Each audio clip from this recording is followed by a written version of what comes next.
This week we're making the Granny Boyd biscuits from Nigella Lawson. It's not her granny, I don't think.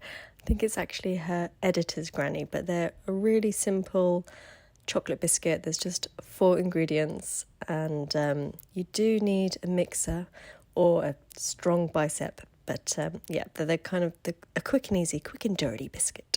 And they're from her book, How to Be a Domestic Goddess. So let's crack on with it. First up, it's self-raising flour, and I don't sift it, and also cocoa powder. Really, really simple recipe. So they get mixed together, and then, which you just very briefly saw there, and then I'm going to weigh out some unsalted butter. It's kind of a bit like a shortbread biscuit, so they go very kind of, sorry if you can hear the traffic revving in the background, London living, very crumbly, not quite soft texture. They're not a chewy cookie, definitely more a biscuit and more like a shortbread, and they very much melt in the mouth. That was caster sugar in with the unsalted butter and beaten together until light and fluffy. And then I added the self-raising flour and the cocoa powder and mixed it together until it all lumped together. And then I'm just scooping it out onto a baking sheet. That's all there is to it. Super quick, super easy.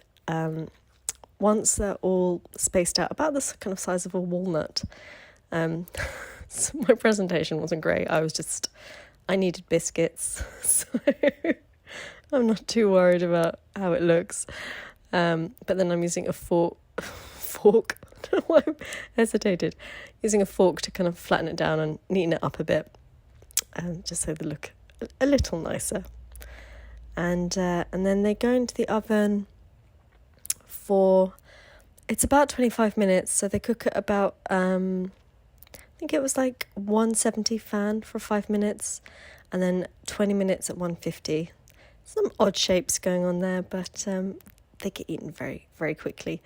And super quick, super easy bake, perfect for when you just want a chocolate biscuit in the afternoon, and I'd highly recommend them. If you make them, let me know what you think, and if you liked watching, then please like and subscribe, and I will see you in the next one.